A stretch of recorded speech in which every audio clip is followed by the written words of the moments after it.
Yo, the lies told that you never make it. Hopeless, so it seems. Eyes closed, candles open wide to embrace your dreams. Sometimes you gotta take a loss just to get the win. Like lots of sin was popping in like oxygen when boxes win. Focus on the mental, never lose like a smooth instrumental. Better choose on the move in a pinto. Choose what I get to, never lose smooth on the move, but it's simple. Never give up and we running it, maybe. We just keep winning, we conquering daily. Envision and pay me, it's never the sway me. Indigenous, maybe we winning this crazy. Your opportunity, your opportunity, your opportunity. This your opportunity, your opportunity, your opportunity, your opportunity. This your opportunity, your opportunity, your opportunity, your opportunity. This your opportunity, your opportunity, your opportunity, your opportunity. Woo! What's going on, ladies and gentlemen? Woo! Yeah, not a very, very good morning for Russell Wayne. I hope that you guys can hear me using my crappier version of my laptop right here. So this is the Lion Villain Report, broadcasting live right now into our Facebook page. We are broadcasting live into our 52,000 plus villains right here getting ready for this NFL season. We're broadcasting live into the Detroit Lions News Podcast. Thank you to Joe Chapp and the boys for allowing us to be on your platform, as well as JC Sports YouTube channel. Please go subscribe there, and the Lions Villains Squad YouTube page as well. And also, we are on Roku. Roku being the Huddle Sports Network right there. And yes, that's where we are. It is the Lion Villain Report right here. And preseason is here. And I wanted to be able to get a chance to talk about some of these preseason games, and not just the Lions preseason game. We talked about the Lions preseason game on Friday after the game was over. Didn't really get to see much from the Lions, as we didn't play any of the starters. So it wasn't very exciting for Lion fan. I thought it was pretty exciting to actually get a chance to see Hendon Hooker out on the field. I thought it was exciting. Broderick Martin had a pretty good showing. The new look secondary looked good against the Giants second teamers. But all in all, it was a bunch of guys that were playing against each other that probably won't be on an NFL roster in 3 weeks for most of that game. But we did have some of the other teams in the NFC North play their preseason games. And I wanted to talk about that a little bit. So, can you guys hear me? I don't even know if anybody can hear me. Hello? Is anybody hearing me? I couldn't get any of my audio stuff to work. And I'm using a different thing. So if you guys can hear me, give me a thumbs up in the comments for me, so I can know whether I would invite Main Event Mike to be on the show, if it's any good here, if we're going to be talking about this preseason. Can you guys hear me? I don't have any drops again. Just got back from. Yes. Okay. We got Davey says that he can hear, and that's good. That's good. So we're talking about the NFL preseason games right here. And what I wanted to be able to do is talk a little bit about Jordan Love. You know, Jordan Love goes out there and I don't know what everybody else thought of the Jordan Love experience out there, but the guy goes out there 2 for 2, throws a bomb touchdown pass, drops the mic, and then walks off. And I'm not unrealistic right here to say that's exactly what you wanted to see out of Jordan Love if you're a Packer fan. And I know that's not what Lion fan wants to hear. Oh, what they want me to say is, it's just preseason. What's it going to do in a real game? Well, the Cleveland Browns are a very, very good defense. And even their backups are good defense. And for Jordan Love to go out there, go 2 for 2, and that bomb that he threw, this was, and I don't remember who it was to. I think it was Wicks. I think Wicks caught the touchdown pass, but it was stride for stride, right into his hands, incredibly accurate, and that's all you can expect out of Jordan Love, don't you think? Jordan Love go out there, and really doesn't matter what happened after that, because then you're just talking about a lot of preseason, 2s versus 3s and stuff like that. But when you look at Jordan Love, go out there 2 for 2, dropping dimes, and that's all you can really, really expect out of your quarterback, right? Green Bay versus the Browns.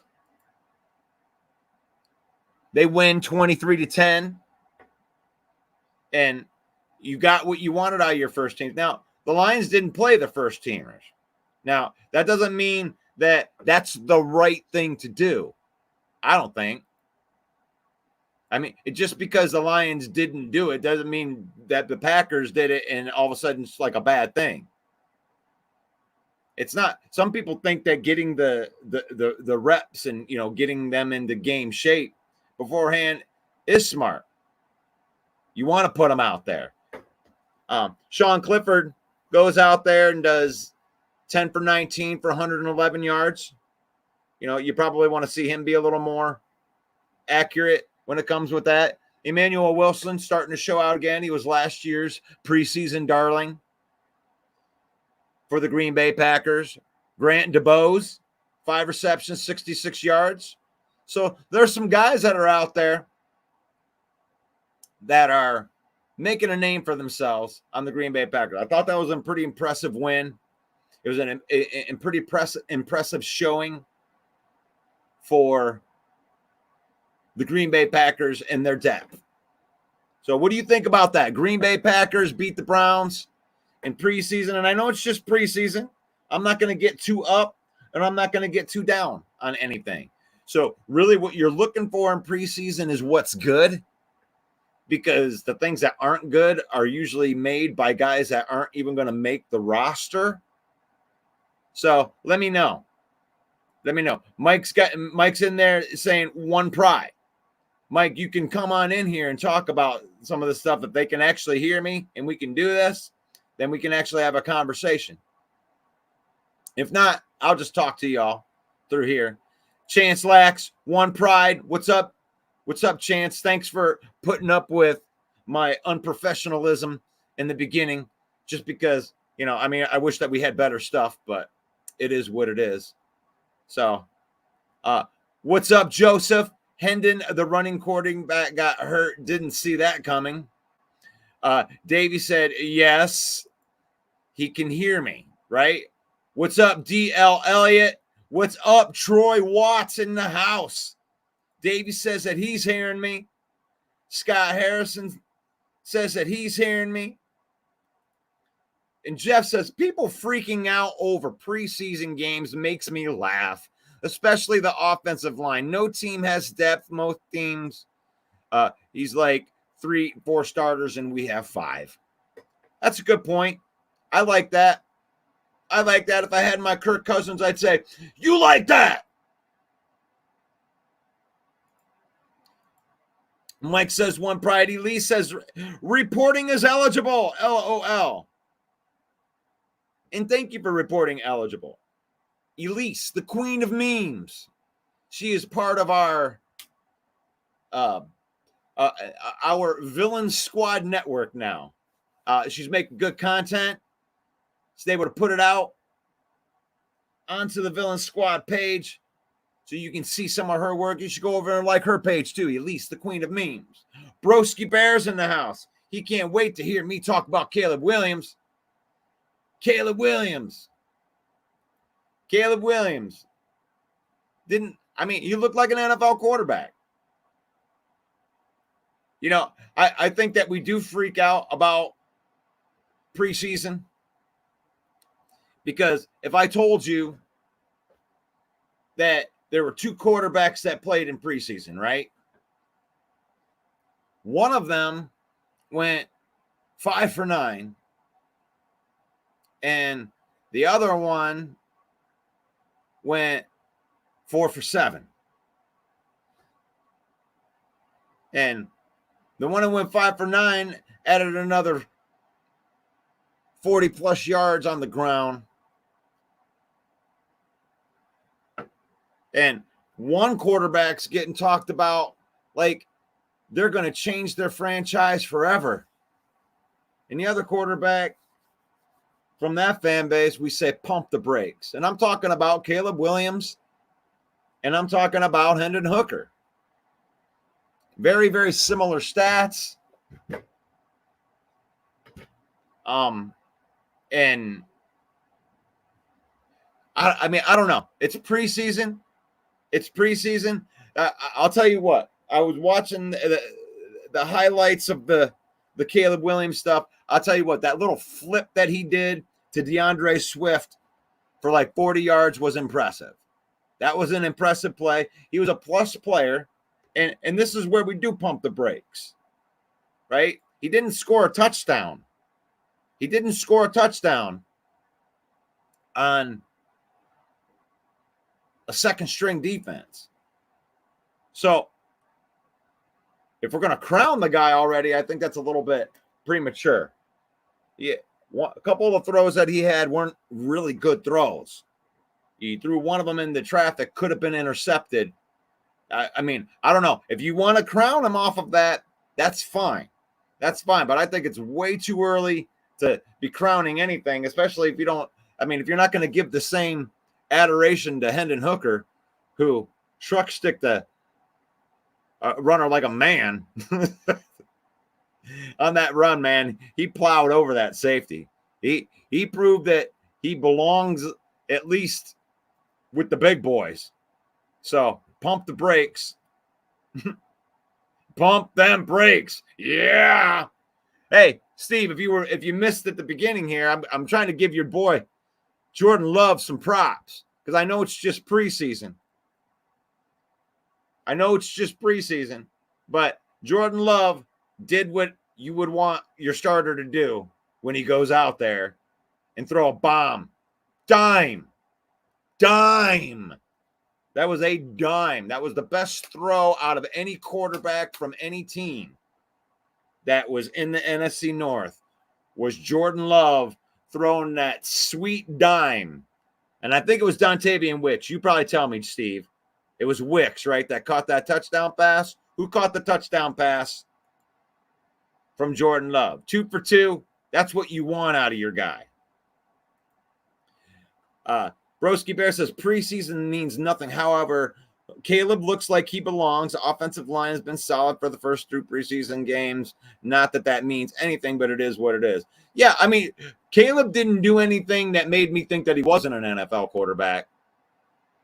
But I know that there's a storyline out there that he looks the part already. Oh, he's already going to be the best quarterback. Did you see that preseason game? And I'm like, yeah, I did. He completed a little over 50% of his passes against second and third string teams and drove his team down the field. That's what you want out of your quarterback. He looks like he has progressed. He looks like he doesn't look like he's afraid of the moment.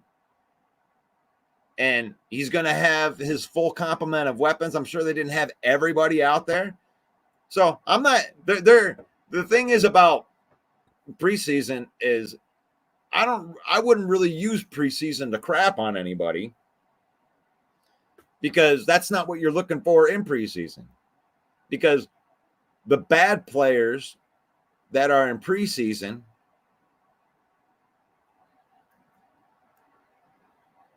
don't make the team. I mean, that's fair, isn't it?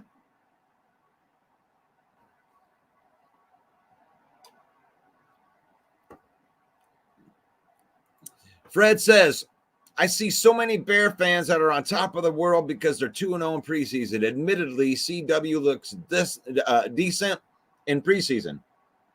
He's thrown like 7 passes, guys. 7 passes. So it's way too early to pass any judgment on that. I mean, really, if I'm micromanaging, I'm going to say that one of those passes he threw was ill-advised, and just in the same thing I'd say about Hendon Hooker too is when he rolled out of the pocket, too fast. When the pressure came in, Hendon Hooker did it and Caleb Williams did it, but he still went out of the pocket and completed a pass. Same thing with Hendon Hooker.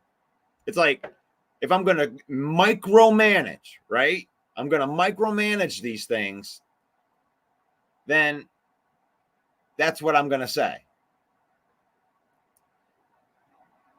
Don't want to be micromanaging. But then I look at J.J. McCarthy. Let's talk a little bit about J.J. McCarthy. Now, J.J. McCarthy threw 2 touchdown passes, right? And that, at first glance, that's the one that's going to look like it's the best, right? Hold on one second. I'm going to shut this bad boy off behind me. All right. Yeah, I've been so J.J. McCarthy threw a pick against the best defense that he faced. So to me, that is more of a red flag than anything else that's happened out of that. Out of all the teams in the NFC North, if the one that should be worried the most would probably be the Minnesota Vikings. And he did throw 2 touchdown passes against the worst part of the defense, probably against guys that won't be on an NFL roster. And he threw those passes to those wide open guys. He made those throws. You can't take it away from J.J. McCarthy, but he threw an ill-advised pass at the beginning against the best defense that he faced. So out of all the teams, I think that J.J. McCarthy has the longest to go. He's the one that looked the least of the part. He looked like he played the part the least, was JJ McCarthy. But, you know, in his defense, he's probably going to sit behind Sam Darnold. And Sam Darnold looked pretty confident back there. So, I mean, I don't know. He might be your best chance here at the beginning. I mean, JJ McCarthy still got a ways to go. I saw that. He looked skittish. Did have some confidence at the end. But like I said, you're playing against... What are you playing against at the end of the game? So you don't want to be throwing interceptions in there. But I liked what I saw out of Caleb Williams. Caleb Williams looks like the part. I'm not going to go as far as to say I'm scared of Caleb Williams by what I've seen, like some of the Bear fans want us to do out there. I'm not scared of Caleb Williams by what I saw, but he did not look like the moment was too big for him. He looks like a good rookie quarterback that still has some things to work on. And, but when I look at Jordan Love looks like he's going to pick up right where he left off. Broski Bear says, Russ, the bar is extremely low for Bears QB. Comparing Caleb's performance to Fields' fumbling performance with the Steelers, you can see how the Bears fans are excited. Hey, listen, you're you're right. You're right, Broski. You're right. Like, I would feel way better about Caleb Williams than I did about Justin Fields. And I don't even want to tell you to pump the brakes on that, because this is if you're a Bear fan from a talent perspective, you should be feeling really good. You got a great starting cast on both offense and defense. The depth, you might say needs some work, but the thing is you don't need depth until you need depth. So you got a roster you could throw out there, and Caleb Williams is in the best position. And I said this 100 times on here. Caleb Williams is in the best position that any rookie quarterback really maybe ever has ever faced. Because when you're picking number one, you usually don't have a lot of talent on your team at that point. You're usually picking a quarterback to try to resurrect a franchise from the dead. And I think that Ryan Poles has already resurrected it from a roster standpoint. And then you drop Caleb Williams into that. He's in a good situation. I mean, I would say that he's in such a good situation that the fan base does have some expectations. I mean, a dude throws for 4,000 yards. He's going to be the best Bear quarterback ever. So I like the situation that Caleb Williams is in. I don't like the situation I like the situation that JJ McCarthy is in, but he definitely looks like he is the one that needs the most work out of all the quarterbacks. And that includes Hendon Hooker. Because if you're just going pound for pound, I mean, honestly, it's like I'm not going to get too overjoyed about anything. But Hendon Hooker went out with a concussion, but he looked the part. When he went out there, he moved the Lions offense right down the field within that. Now, granted, it's against 2s and 3s, right? There you go. It's against 2s and 3s. Oh, wow. He sticked a safety that's not going to make the roster. I get that, right? But he looked the part. He didn't look like anything was coming at him too fast.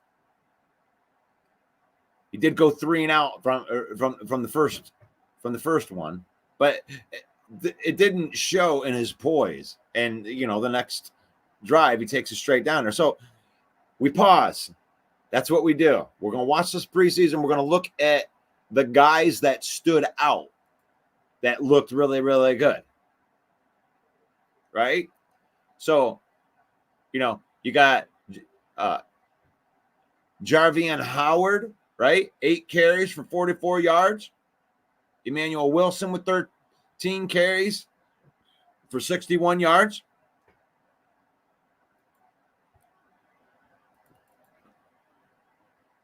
And then we have, let's look at the Bears. Bears, Packers. Bears versus the Bills. Let's look at their box score in here. Let's really look at that, right? You had Caleb Williams, who was 4 for 7 for 95 yards. Tyson Bagent was 5 for 8. Even Tyson Bagent looking pretty good too, right? Ian Wheeler, 5 carries for 43 yards. He's the one who ripped off that long one. Rushing, Velus Jones Jr. getting 6 carries. They're going to be using him more in the trickery plays. Is that your Deebo Samuel? Okay. Broski.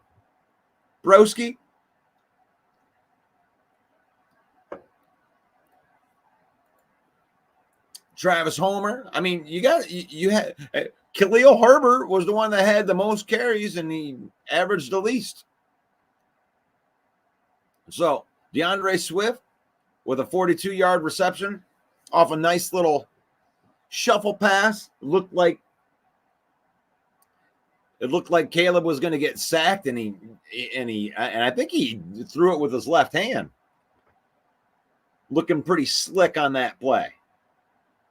Dante Pettis with 1 catch for 34 yards. It looked like they, you got these guys on some of the trickeries. Oh, I didn't know. DJ Moore playing. Cole Kmet playing. So you had a lot of the starters getting some work out there for the Bears. And that's fine. I have no issues with, Bears going out there and utilizing some of this preseason.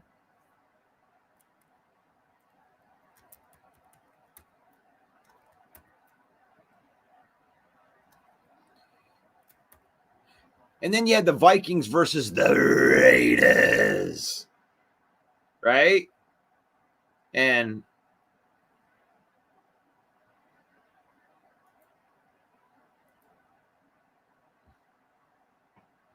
what did you think? What did you think of the Vikings versus the Raiders? I mean, did you watch the entire game?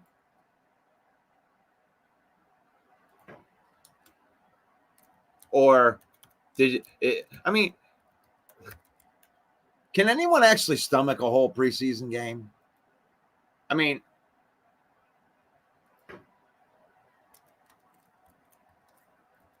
I'll tell you what, there's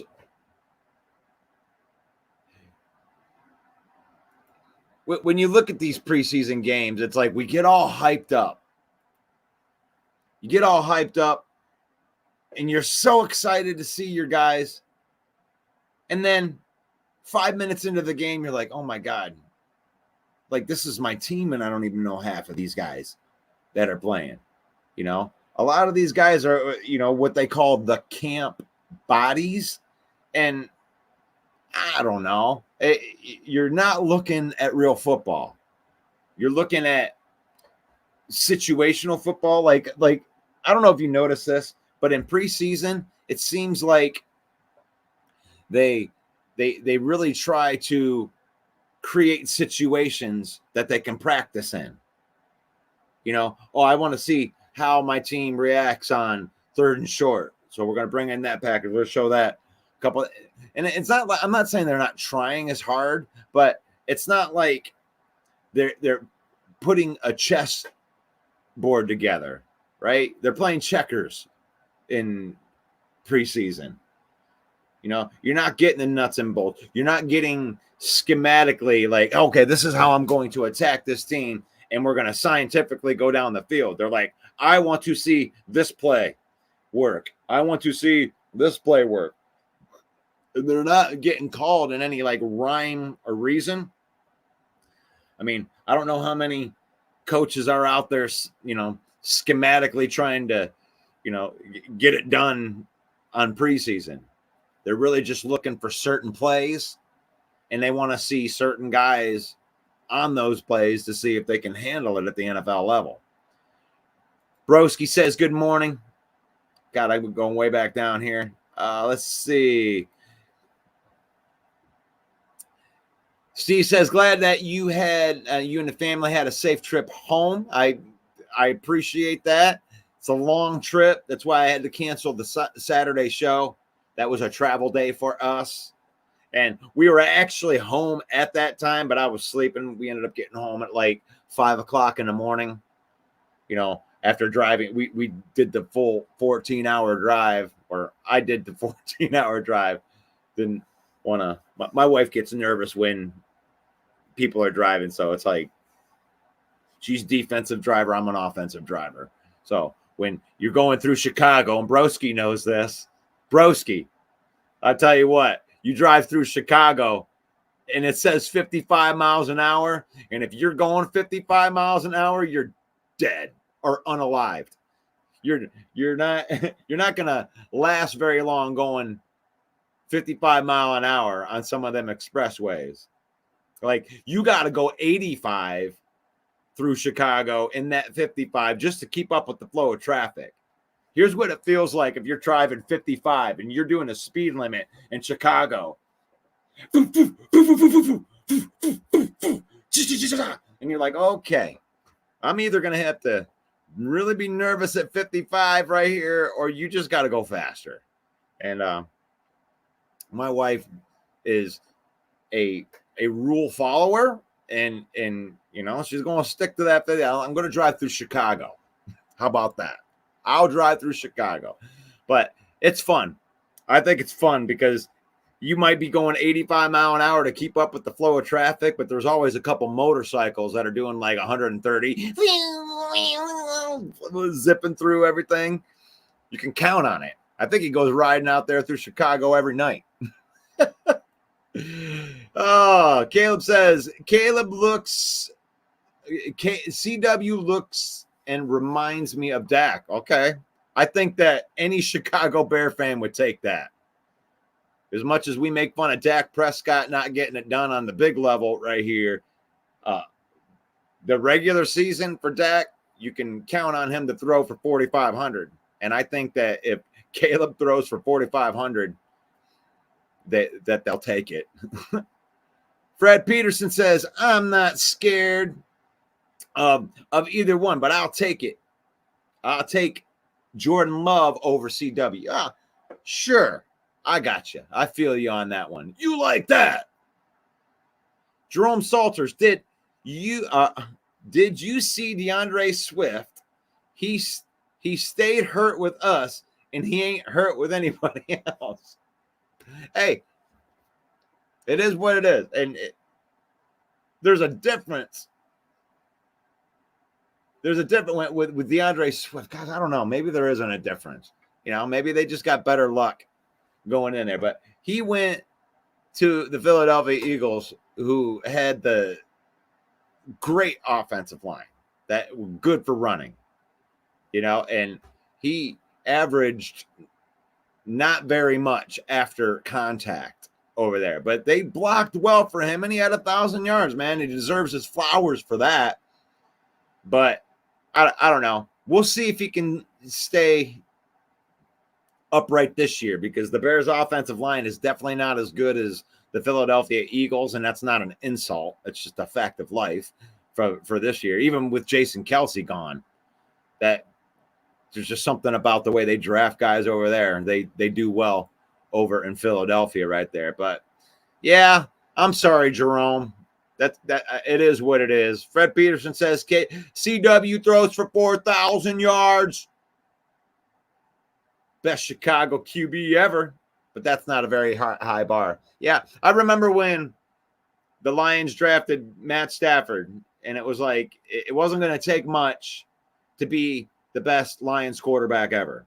And he surpassed them, the yard marks and everything very quickly when it came to that. I think that CW has a chance to do the same thing, as long as Eberflus doesn't ruin him like Chicago coaching has in the past. So Swift tripped over the yard line.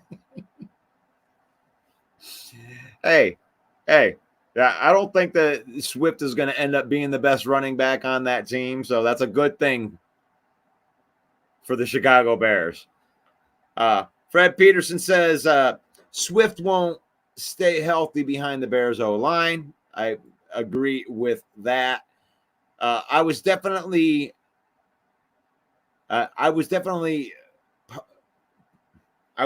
posed every time I seen Sudfield. Can't stand him. He's got to go. I think that what you're saying, pissed. So Sudfield sucks. Sudfield should not be a backup. But Sudfield isn't useless, right? So Sudfield needs to be the third string quarterback because Sudfield can carry Jared Goff's bags and his notebooks that have all of the plays in it. And Sudfield can bring Jared Goff a coffee while he's studying film. And he might even be able to, because he's smart, he might be able to, help him see things a little bit differently. But by no and under no circumstances should Nate Sudfield be taking meaningful snaps for the Detroit Lions. So I feel you on that, but if he can make the team on the practice squad, he has proven to be a help in the film room. That's all I'll say. I'm going to try saying positive stuff here, right? Fred Peterson says, I can't watch the whole preseason. The play is just bad. I really wanted to see Hooker and learn the rules of the new kickoff. What do you guys think of those? What do you think of the kickoff?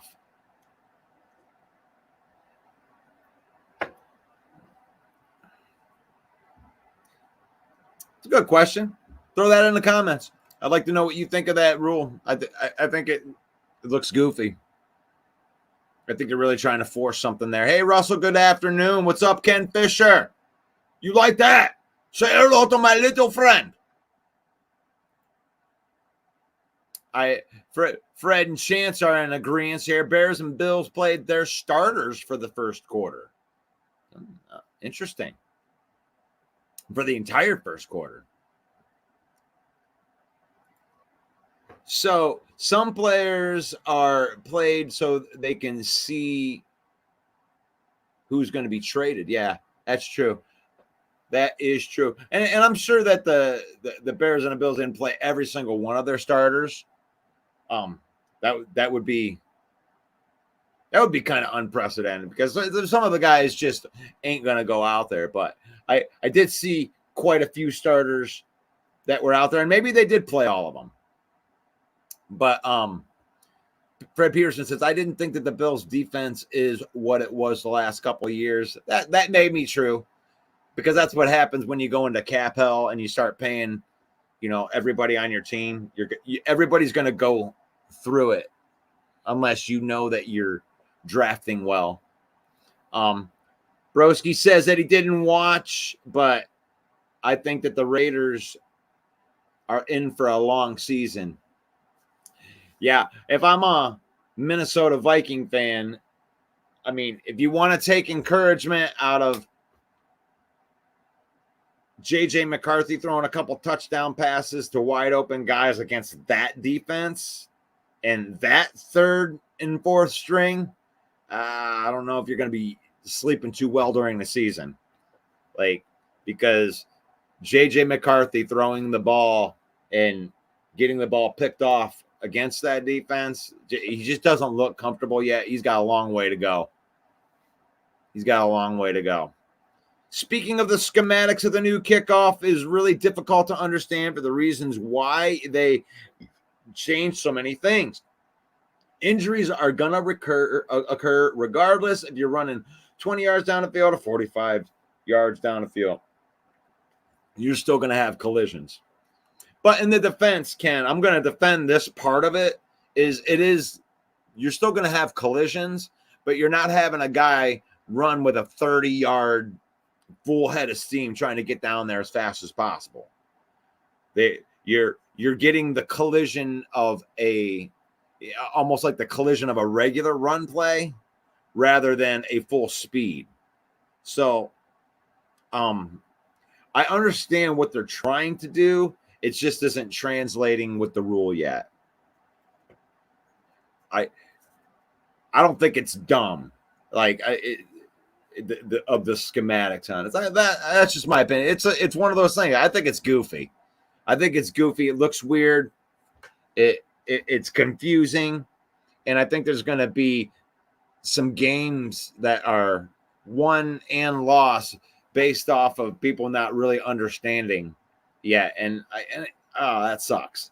That sucks because you really just want to see the two teams go head up. I'd almost rather see no kickoff than to see what this is. So maybe that's what they'll do.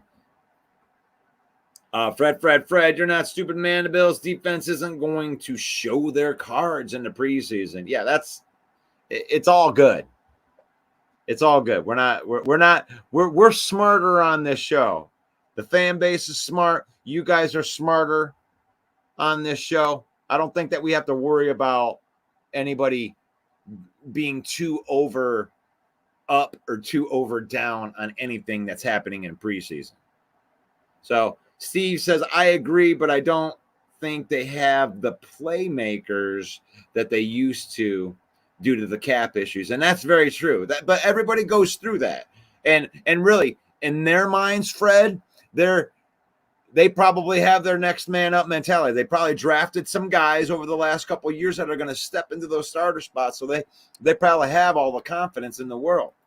Sarah says, good morning, folks. We were already talking. We were talking about the NFC North today.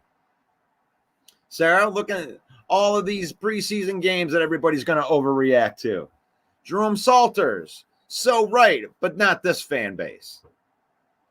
I think that the NFC North fans that we have in this chat are smarter than any of the other fans on the other shows. Because even when we troll, we try to troll from a place of knowledge, right? We try to use facts to back up our stuff. We're not just meaningless trolls out here. We make our predictions and we troll based on our predictions, right? And you guys do the same thing. Like I don't see as many outrageous takes in the chats like we used to. No team is going to show their cards on preseason on either side of the ball. Sweat and a couple other starters on defense didn't play. The Bears in Buffalo kept the Bills out of the end zone and won 33-6. So what are you going to say to that? Like if we're gonna try to troll the Bears right here, right? 3 fan bases against 1. We're gonna troll you, broski. There's really nothing that we can say. I mean, what are you gonna say? Like I said, I could go and micromanage the things that Caleb Williams did.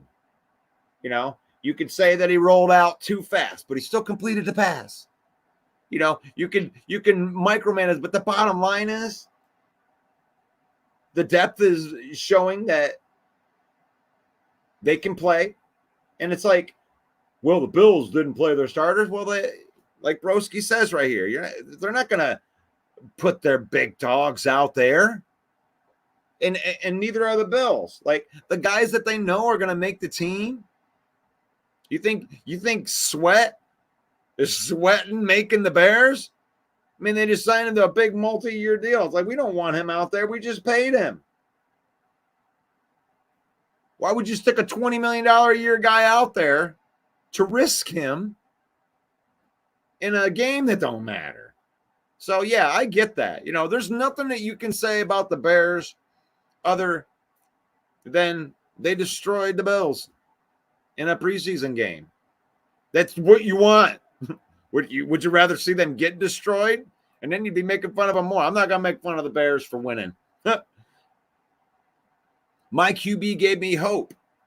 See, Sarah has the hope in her team. And I'm not, like I said, I'm not going to be too hard on JJ McCarthy for throwing a pick against the best defense that he faced all night. Like, I'm going to point it out. It happened. And, you know, if your 2 touchdown passes, Sarah, gave you the hope that you needed, then that's cool. Because J.J. McCarthy is the future of your position. And even if he didn't look, you know, 100%, like, he needs work, Sarah. He does. He needs to spend some more time. He isn't better than Sam Darnold right now. But Sam Darnold is actually better than what people think he is. So, but Sam Darnold, I'm actually thinking, as of right now, from what I saw, I think Sam Darnold would win the starting job if the game was next week. And I don't think that he would do that bad, honestly. I mean, Sam Darnold's been a starter in this league before. He's never had the cast of characters that the Minnesota Vikings have with, you know, Justin Jefferson and stuff. So I wouldn't sleep on these guys on the offense. It's the defense that has the most to prove in there. But like I said, it's a preseason. We're not going to get too high. We're not going to get too low. Broski Bear said, I lived in Chicago area when I was young, grew up mostly in the Philly area. No, I drove through Chicago. I tell you what, that was, it's not scary, but for somebody that's never been through Chicago before and you see that 55-mile-an-hour sign, like it takes an adjustment. You know, when the average speed is like 85, the speed limit says 55. So in your mind, you're like, man, I don't want to get a 30-mile-an-hour over ticket, right? But if you don't go 30 mile over, you're going to get, I don't know, almost ran off the road with people just weaving in and out. They just drive faster in Chicago. They just do. I mean, I don't mind it. I like being able to zip through there and take time off of my GPS where they're expecting me to drive 55 through that area, just watching the time carve because I'm doing like 85, 90 the whole way. That's Chicago, baby. That ain't anywhere else. Can't get away with that anywhere else. You can't even get away with 85 and a 70 down in Arkansas. But for some reason in Chicago, they all love to drive really fast. Good morning, Maurice. Maurice, go Lions. You like that? Love that we got some Lion fans in here. I think that the Lions are going to replace him. Should not. I think the Lions are going to replace him. Should not. I'm not sure who we're talking about right there. Does anybody know how many CW jerseys have been purchased? That's a good question. I mean, you're a Bear fan, broski. You're going to go out and buy yourself a Caleb Williams jersey? Are you betting on it? Are you betting on him to be the franchise? Thomas chimes in. Just, by the way,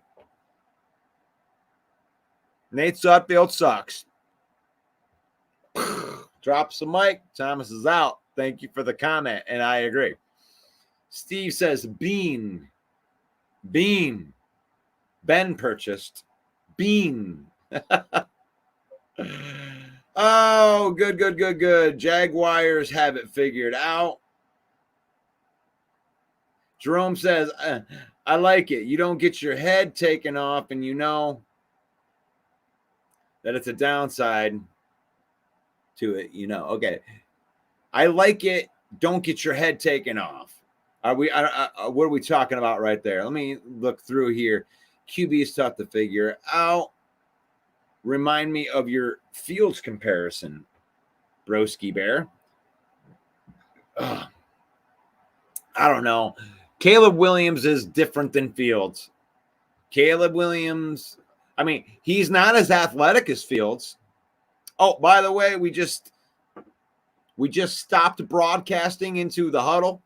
So we want to welcome everybody that was on the Huddle Sports Network over to one of these spots right here. I didn't remind them, but I'm sure that they know. The Huddle graces us with their network up until 11 o'clock. And when I go over, and I'm not really going over, I got started late today. But when I go over, we're going to get some of these guys that are coming over from the Huddle Sports Network. So welcome to the program. This is the Villain Report over here. And Joseph says the QBs are tough to figure out for sure. Remind me of your Fields comparison. And I don't think that there's a comparison to Fields. Fields is a run-first quarterback, and that has proven not to really work in the NFL. So that's why he's a backup over in Pittsburgh right now. And Caleb, being a throwing quarterback, that remains to be seen, but he looks like he can throw the ball better than Fields. So, Steve, I can't find the number, but he set the record. He passed Caitlin Clark, but that's all that I'm finding. I'm in the middle of this. JJ was playing with the backups. He took his first TD was between two defender. The second TD was a wide open TD that I could have made.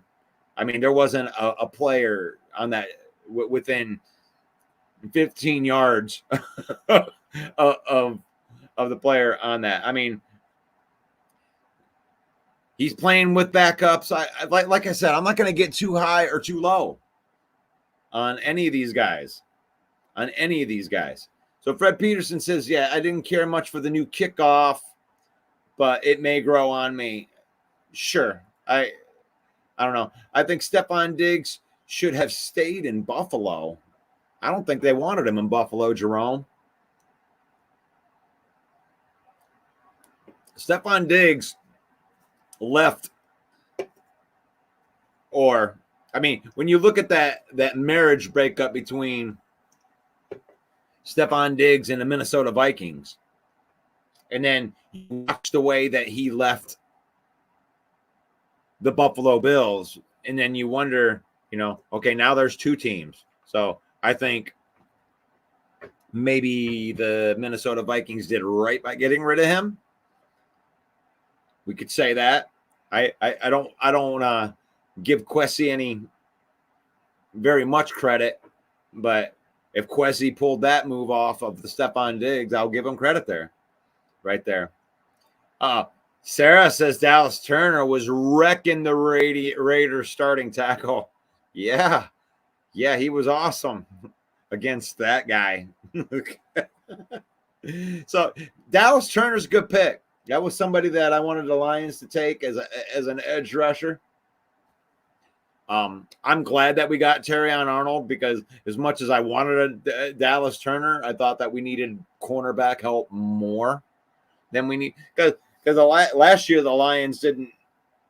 They were in the top of the league in pressures, but not sacks, and that tells me, just almost default that your cornerbacks aren't able to cover as well. And if you get better cornerback play, that your sacks are just going to go up like as a byproduct of that. So I like the Dallas Turner pick, especially after losing Danielle Hunter. You might have got your guy right there. Let's see it. Jerome Salters, I think the Detroit Lions got a chance to go undefeated on 17. I don't know, man. That's not I can't subscribe to that, Jerome. This is the NFL. This is the NFL where the Arizona Cardinals, the worst team, have a chance, or let's say the Patriots, the worst team, can beat the Kansas City Chiefs. So the parity and the talent gap between teams is not as big as you think it is. It's not as big as you think it is. Russell, you got that right. They just make J.J. McCarthy the starter. I'm hoping, they don't, if he needs some work. Yeah, but they don't. But that's why they got Sam Darnold. I don't think the intention was ever to start J.J. McCarthy. I don't think they're going to trot him out there too early, because they got a good head coach over there that definitely deserves some credit for taking a team that didn't have a lot of talent last year and making the most out of it. Brian Flores piecing that defense together with some, some bubble gum and some duct tape, putting it together, and it was okay. It was okay. I didn't expect them to win 7 games last year, and especially after Kirk Cousins went down. So I think they overachieved. What do you think about that? Did the Minnesota Vikings overachieve last year in your eyes? I thought they were better than I thought they were, even though they tied for last place. But they did play better. And I'm not sure if I like the J.J. McCarthy pick yet. We'll see. To me, Sarah's encouraged about that performance because he threw the 2 touchdown passes, and that's fair. I would pause as a Viking fan and say, hey, that first interception that he threw was against the best defense that he faced. So I'd be like, whoa, he needs some more work. He looked uncomfortable against the better defense of the Raiders. So, but the good thing is that's why you brought in Sam Darnold. You don't have to trot this kid back, trot him out there. It's almost like let Sam Darnold go out there and take a beating for you for the first, 6-7 weeks, and let him play himself out of the spot. That would be my call if I was running the Vikings. I would consider, house money when it comes with the team. I wouldn't be expecting the Vikings to do really well in this year, but they could overachieve through coaching. They got more talent.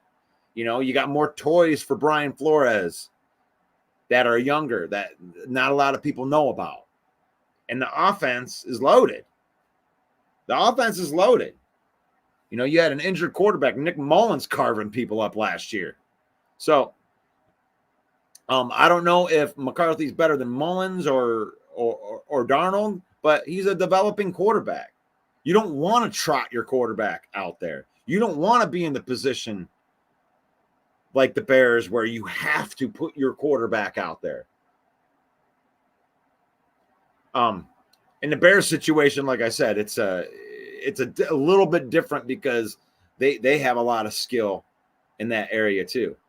So Jerome also says that, but the boss of that team is Justin Jefferson. Whatever Justin Jefferson he gets, and I think that J.J. McCarthy is his quarterback. Okay. Then the thing is like sometimes when you throw guys to the wolves, I mean, it might force him to be better quicker. I think the offensive line is good enough that they could support J.J. McCarthy going out there and handing the ball off a lot to Aaron Jones and, doing a more of a run first at the beginning. If they do it, that's probably what they're going to do. They're probably going to lean on Aaron Jones. They paid him that money. They might as well run the shit out of him. Fred Peterson says JJ's a decent quarterback. Hopefully he can work through his problems. And like I've said before, he almost cost Michigan in the championship game, but mature quarterbacks still sometimes make those same mistakes. I mean, let's go back and really look at this. Tom Brady wasn't even a starter on his team in college. So, same college. There you go. Mistakes will help work through those. There you go.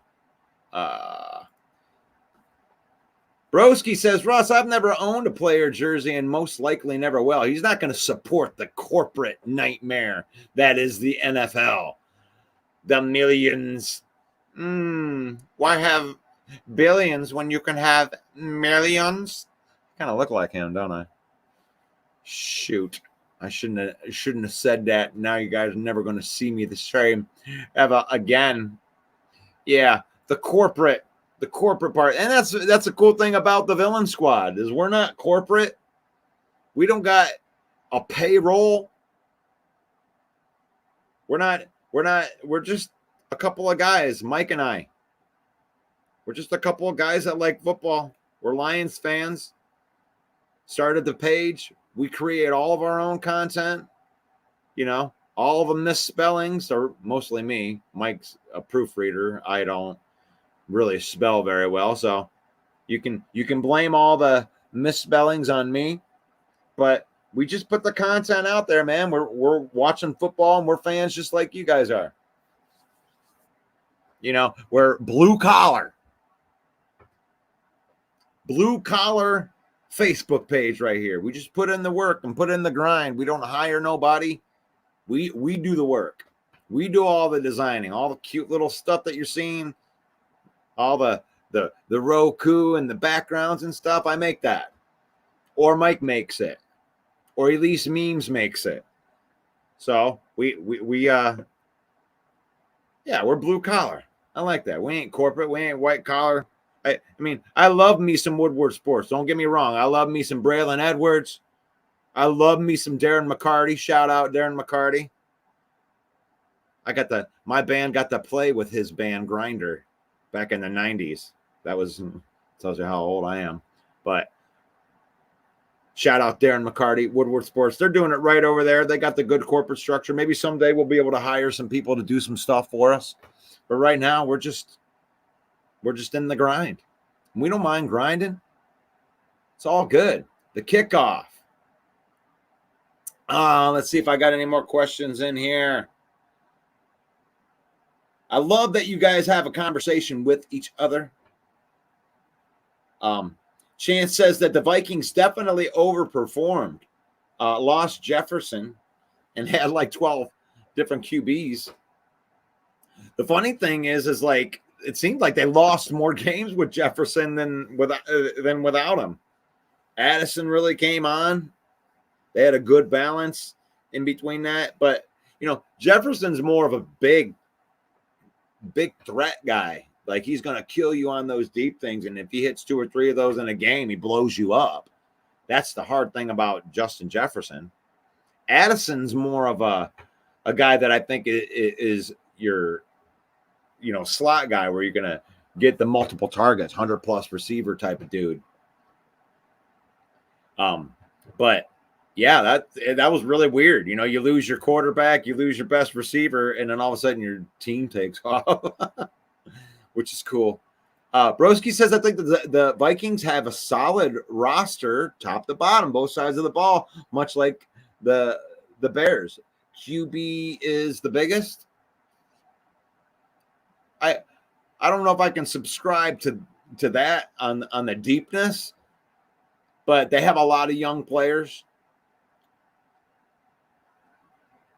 I still feel the Lions have the deepest roster in the NFC, not just the NFC North, because there's some guys that are going to be not making our team that are really, really good. I mean, the Lions ain't even playing. I mean, it's almost like they started some of the third string guys, had 0 of the offensive linemen that went out there, and got some competition for way back of the roster for the Lions. But I don't think that the Vikings have a really deep roster. I think they have some solid players, and I think that they drafted well this year, especially with the first two picks. Russ, I can get the Truck Alliance is going to pick up your show and be a sponsor because you run a good show, man. I speak it into your life. I would love that. The Truck Alliance, man, we'll support truckers. Oh yeah, we'll support truckers that support us. I'll tell you what, I was out there driving to Arkansas, and I have so much respect for the truckers because of all of the buttholes that they have to deal with on a regular basis that don't understand that an 18-wheeler needs space to get in and out, and they got to be able to switch their lanes, and you got all these people trying to get one more pass in, and they got to put up with so much bad driving that's out there. And I don't know. I love playing the rules. When you're driving through Arkansas, you're over in the fast lane. You get over to to the right lane the minute that you can, so you can keep the pass flowing go. Like, even if there's nothing in between you, you get on that right-hand lane until you have to make the move. And when there's only 2 lanes, these truckers that have been like, I guess they save gas by, I can't remember what they call it, but when you're right behind a trucker, you can like benefit from their wind that helps you. I can't remember what you call it, but they pass each other all the time, and you have to be aware of that. And so many people are bad drivers when it comes to that, and they're only thinking about themselves, and they don't think of the flow of traffic.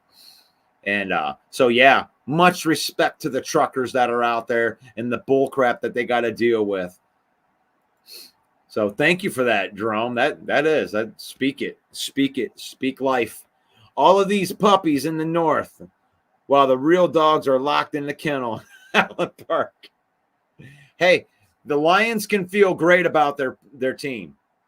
That's the thing. I came on here today to give some attaboys to the rest of the NFC North, because here's the way that I feel about it. All of the teams in the North got a lot better. I think that the NFC North may just become the best division in the NFC this year. But the Lions are still at the top of that division, and you ain't taking this NFC North title off of us.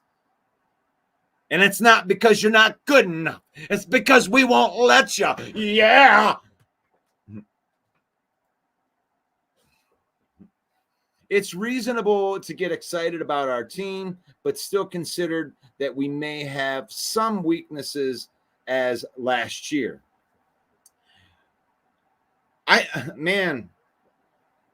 When I look at the weaknesses from last year, if we had an average secondary for this Lions team, we would have won the Super Bowl. It wasn't average. It wasn't below average. It was bottom.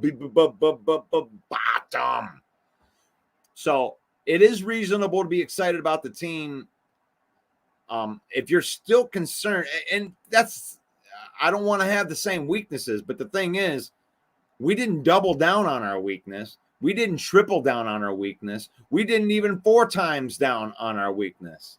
5 players. Now, we already lost one of the players, but you get 5 players that are all better than the best guy that you had last year. When the guy that started in the NFC Championship at cornerback might not make the team in Kendall Vildor. And that's the weaknesses. Brad Holmes went in with a military grade upgrade on the secondary, and you could see it right off the bat. They only put those guys out there for a series. It was kind of like Jordan Love, Amik Robertson, Terrion Arnold, and Ennis Rakestraw. Look out. Those guys were so good that they took them out of the lineup after the first series. I've seen what I can see. These guys are going to be fine. Get them in there in practice. You got to get them some game experience. I understand that. That's why I tout Jordan Love so much for just going 2 for 2. He only threw 2 passes. You guys are just, it's just preseason. It's like, listen, if Matt LaFleur sends the dude out there and he's like, go do a series, and he's like, that's easy. Down, perfect pass. Like, Jordan Love looks. That was a scary throw by Jordan Love, and I know it's only preseason, but that was a dime.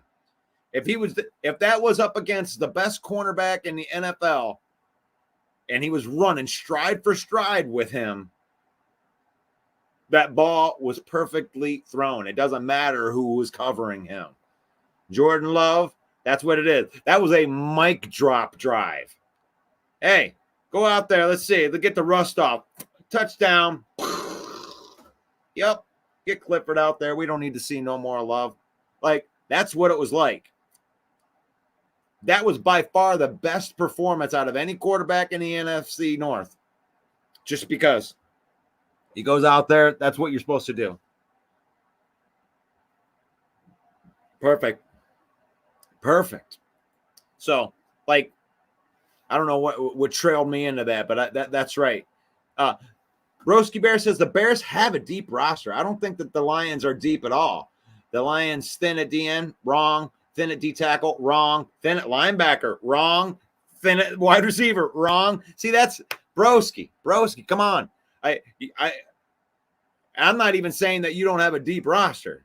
Like, I'm not even throwing out things like that. They are not thin at defensive end. They have 6 guys that could start in that spot, and they're going to let go of a guy that's going to go start for another team. And at D tackle, did you watch Broderick Martin? Did you watch Levi Onwuzurike? They bet on their guys, and their guys were in the top 10 in pressures in defensive end last year. It wasn't defensive end that was making it so they were getting burned. It was the cornerbacks.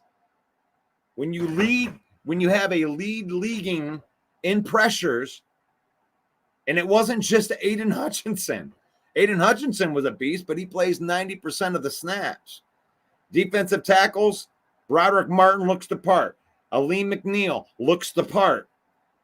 Levi Onwuzurike looks the part. And I haven't even mentioned DJ Reader yet because he might not even be there, but they're fine at defensive tackle. Linebackers, 18th overall pick last year, Jack Campbell going into his second year. Derek Barnes, Alex Anzalone. I mean, these guys were fine last year. It wasn't linebacker play. We weren't getting torched in the linebackers. Wide receiver, Amon-Ra St. Brown, Jameson Williams, Khalif Raymond.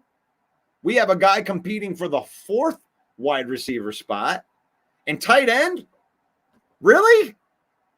Sam Laporta and Brock Wright? Brock Wright would start for 10 NFL teams right now. As a tight end too. What are you talking about, broski? Come on, man. I ain't shitting on your team like this. I'm not going to go into your deficits from your guys that you don't know about. Arnold and Rakestraw might be the top 2 QBs by the end of the season. I mean, you're hoping so. I think that you're hoping so. But, you know, Carlton Davis is a pretty good cornerback. I think what they got was a bunch of different kind of cornerbacks. Like, you're looking for situations, right? You know, you want the fastest wide receiver to probably be covered by Terrion, right?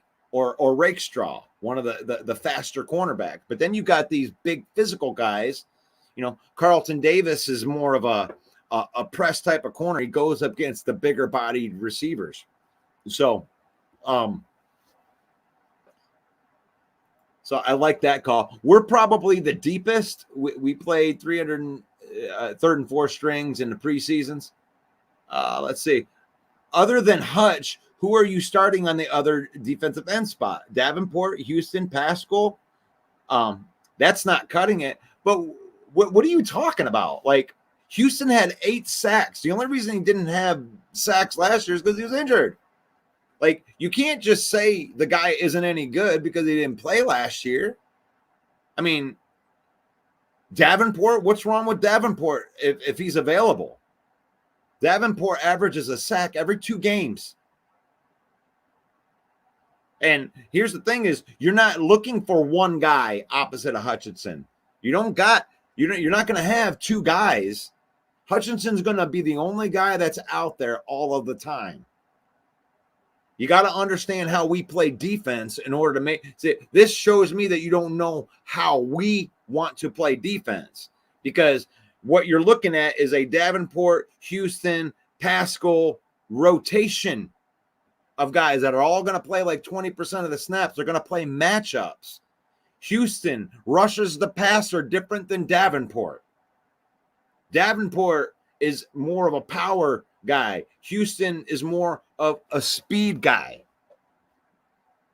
Pascal is a tweener guy. He plays inside and out. He actually rushes better from the inside than he does the outside. So they have different flavors that are in there. All three of those guys will make the team.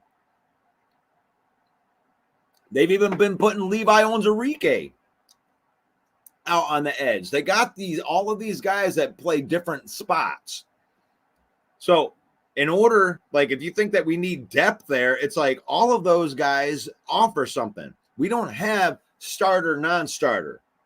You know, the big dudes that play the most of the snaps, you know, you want a guy like Aleem out there most of the time because he offers something on 3 different downs. So, I mean, if you want to argue depth with me, I mean, you're out of your depth on my team. I would do more of arguing depth on your own team. Tell me why your team, who's on your team that makes your team deeper than my team?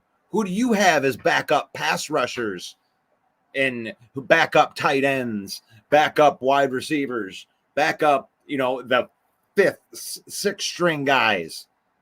Like, I know who's on my team. Wide receiver Khalif Raymond, 5'8", 30 years old. Jameson has 25 career receptions. We'll see if he can live up to the overall pick. But the thing is what you're telling me that these guys are nobodies. We don't have depth because we have these guys. Why does it matter that Khalif Raymond is 30 years old when every time he catches the ball, it's for a first down? I mean, Khalif Raymond earned himself a $7 million a year contract. Now, is Khalif Raymond the guy that's going to be taking the top off? Is he going? But he's a viable number 3 option and has proven to be nothing other than that ever since he came to Detroit. A third option. You want a guy that can catch 40, 30, 40 balls and make an impact. Khalif Raymond's fine. Are you really? You're chiming in on Khalif Raymond. Okay. Jameson Williams had 2 touchdowns in the NFC Championship. What have you done for me lately? This is a production league. And it's also who produced the most recently. This is a production league. Jordan Love just got $55 million a year because he played 10 games. Good. It is about what just happened. And if you actually look at what Jameson Williams did, all of his production came at the end of the season. He missed the first 4 games because he's an idiot, because he was young, decides to go gambling on an app. I mean, I don't know the details of that. I think they were a lot harder on him than they probably wanted to be. It was supposed to be a 6 game, and they moved it to a 4 because they were like, okay, that's kind of sucks. But Jameson Williams, that's why, hey, all I can say, you want to call Jameson Williams a bust already? I put a piece of content out there, and I get crucified. Well, you want to give him props, and he hasn't done nothing yet. I'm like, I'm not saying that he's done anything yet. I'm just saying that they didn't go and put another person into that spot when they lost Josh Reynolds in those 60 targets. They did nothing in that spot, and they didn't do it because they're dumb. They're doing it because they are betting on their draft pick, like they've been betting on their draft picks. So Jameson Williams, when he's been averaging maybe 40 snaps a game, if you've ever played fantasy football, then you know that the guys that get more opportunities are the more valuable guys. And the Lions have a coaching staff that makes you earn it. That's frustrating to me for a guy that wants to see Jameson Williams go out there and get 10 targets a game. I mean, that's frustrating to me because I want to see Jameson Williams ball out, right? Make him the primary target. But the Lions were a top 5 offense without targeting Jameson Williams an obscene amount of time. And I think that was on purpose. It was week 12 before he got 40 full snaps in a game. And then the famous saying out of Ben Johnson was no block, no rock. So they made Jameson Williams go out there and earn targets.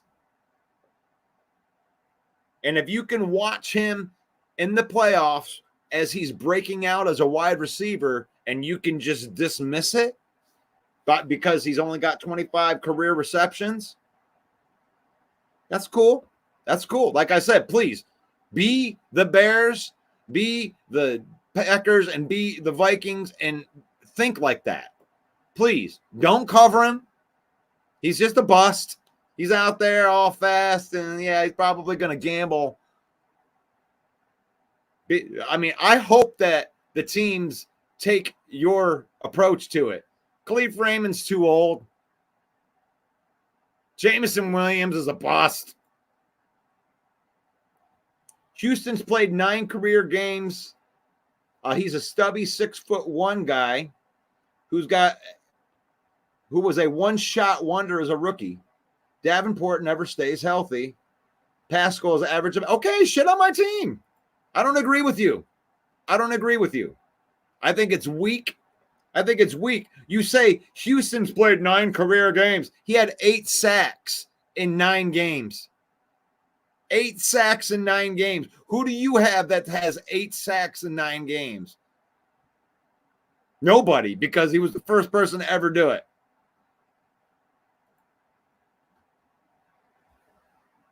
Lions 19th ranked defense. Like, you need to improve how you play defense. We needed to improve our secondary, and we did.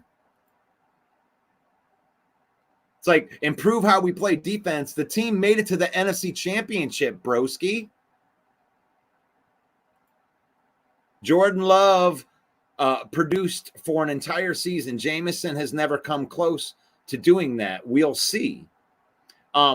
Jordan Love produced for a half a season. He was awful for the first games when they went 4-6, and all of the Packer fans went into witness protection on my show. They went into witness protection because they thought they were going to have an awful season, and they thought that Jordan Love was garbage for the first half of the season. He finished the end of the season. They had a nice run going into the playoffs, and then he came on at the end of the season. They're not taking anything away. They paid him $55 million. The Lions aren't anywhere close to paying Jameson Williams yet. 2 seasons. He's got 2 more seasons before they got to really think about that. So, Bears top wide receivers: DJ Moore, Keenan Allen, Roma Dunze. Okay, who's your number 4? Who's your number 5? Because that's what we're talking about right here.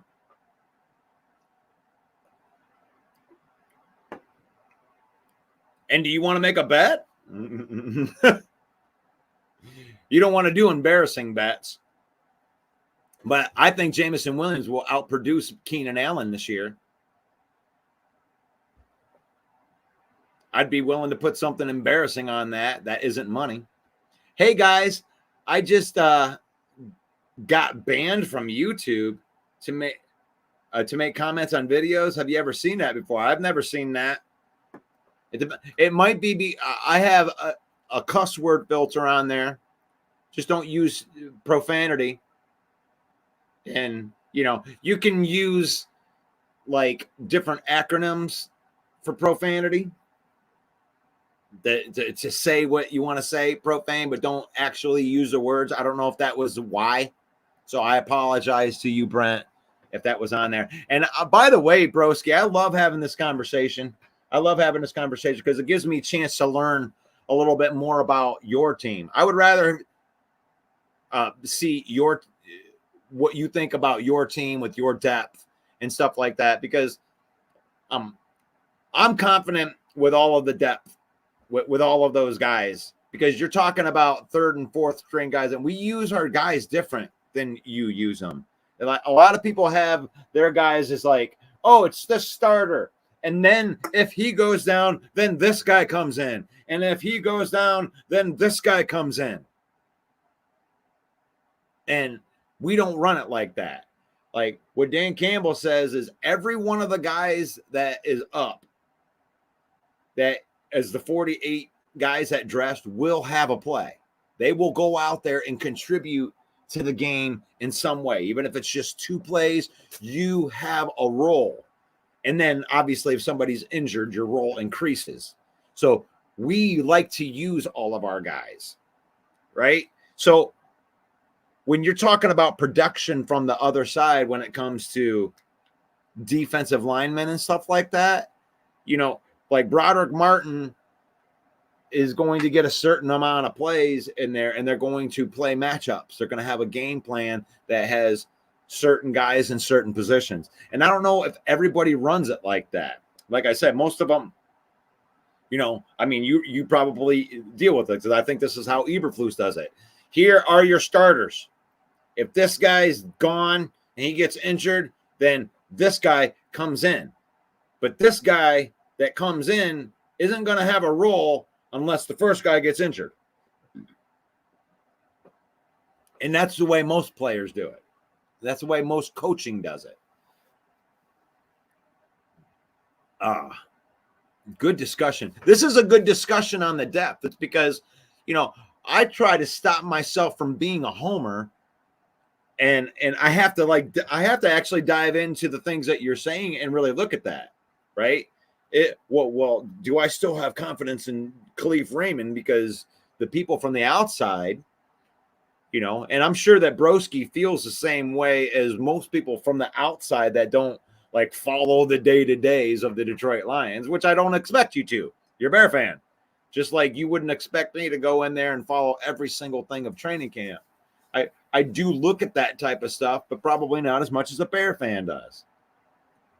So when I look at Khalif Raymond, Khalif Raymond's coming to the back end of his contract, right? They had him, they signed him to a deal, and he has a role with this team. He's the punt returner, and then he's your wide receiver 3, wide receiver 4 in a pinch. They got plays. He's got speed. They might even scheme him a run play. So right now, Khalif Raymond at 30 is still playing at a high level number 3. Is he going to go to anybody's team and start? No, but he has a role with this team. Brent says, "Hey, Broski, are you starting problems?" Oh, Broderick Martin is starting to shine. He would be better than Benito Jones. So this is what I'm talking about, Broski, right here. This right here is a great comment. Like, I don't think that our depth is like, the greatest on planet Earth, but they have the depth, right? Last year, you have to realize that we were starting Benito Jones as one of the defensive tackles. And we believe in drafting and developing. And that's just so cliche when it comes to other teams, right? They always say that, well, what we want to do is we want to be able to draft, develop the players, blah, blah, blah. Okay, it's easier said than done. But the Lions have been drafting and developing players. They've been taking these 1-year projects, 2-year projects, and then in the 3rd year seems to be this magic spice that happens. Like the big jumps happen in the 3rd year when it comes to the Lions. Derek Barnes as a linebacker, because you said we had no linebacker depth. Derek Barnes held off the 18th overall draft pick last year in Jack Campbell, because him in his 3rd year, he was playing so well. It wasn't because Jack Campbell was a bad player. It was because he shined in his 3rd year as a linebacker, and he won that job, and Jack Campbell had to try to find his way onto the roster. You have to earn your way on the roster. And by the end of the season, Jack Campbell did earn his way onto the roster. So what does that do? That creates depth. We only start 2 linebackers at any time in this defense. It's 4-2-5 when you really look at it. So you're talking like Anzalone, you're talking Derek Barnes, you're talking Jack Campbell, Malcolm Rodriguez. That you got a good rotation of guys, different linebackers that are all good, that play different styles of football. And you only need 2 of them out there at one time. And when you have 3, you can actually have 3. You can spell one of them guys. But Brian Branch was such a good slot corner that you wanted to have him out there the whole time. So he kind of sufficed as that third linebacker. So Russ says, Broski says, Russ, you're good fans. I try not to drink the Kool-Aid for my team either. Yeah, Lion fans have been conditioned, Broski, to think the worst. It's a syndrome that we suffer from here in Detroit called PTSOL, which is post-traumatic, same old Lions. So it's almost like we're conditioned to think that the absolute worst thing that could happen is going to happen. And, it's something that the only cure for is winning. And the Lions had their first taste of any type of winning last year. And we don't know what to do with our hands because I don't think it's going anywhere. I think the Lions are going to be a tough out no matter what. I'm not guaranteeing that they're going to win the division, but I do think that they will win the division. I think the team is stout from top to bottom. But that is me drinking a little bit of the Kool-Aid of progression, but only because I've seen evidence of progression, right? Since Brad Holmes has been drafting guys,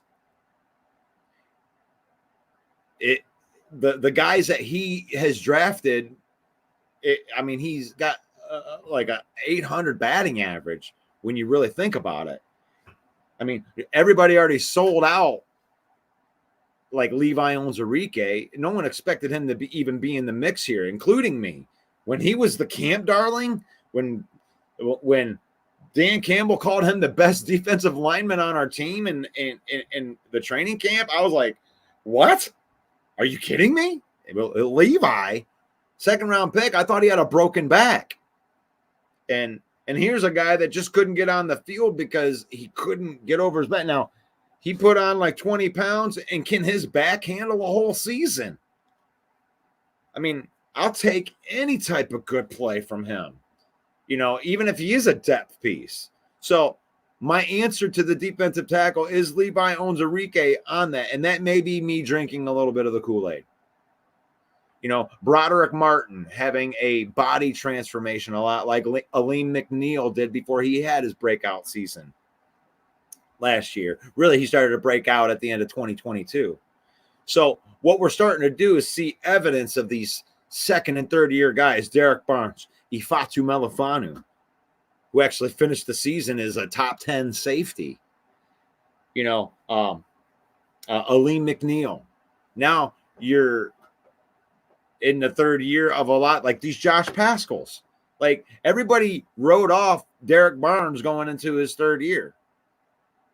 Just like they're writing off Josh Pascal going into his third year. But the third year seems to be the magic recipe for these Lions guys in this system to do their breakout. So I'm not saying that they're going to break out. I'm just saying that there is a pattern in the coaching that says that we can trust these developmental players in their second and third year. Jerome says Khalif Raymond is a stud, man. Dude can get the ball. All-around player, yeah. He's not Justin Jefferson, but he's that guy that's on your team that you like. You know what I'm saying? God, I went way over today. You guys, great conversation, guys. I know that I went way over today. Hour and a half long show today. I gotta get this up here before I forget again and talk for another hour and a half. I love it. It's good stuff. I love a good conversation, guys. And we are probably going to be talking a little bit about this tomorrow. We'll probably get Mike on here tonight. Don't forget, it's the Main Event Football Show.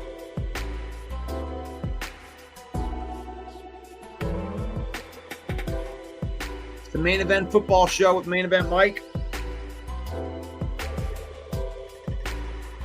Hopefully we see you guys tonight. Mike's got some good topics for tonight. We were talking a little bit earlier, and I'm sure that we're going to hit some of these tonight. So, but now that we're coming to the end, it's so much more important to understand where we come from here, which is faith, family, and football in that order. Because the reason why this show works so well with other fans is because I genuinely care about you guys. And you know, broski, I can't help that you like the Bears, but I like you as a person. I like talking football with you. Sarah, as a Viking fan, you know, I can't help that you like the Vikings, but I sure do like you as a person, and I wish the best for you. Steve is real, yeah. One of my favorite Packer fans, A-Dub. And then all the Lions fans, shoot, Fred Peterson might be one of the greatest Lions fans of all time. God bless you, brother. Brent, Chance, Jerome. Got lots of new people up in here. I love it. I love it. People that love good football conversation. David.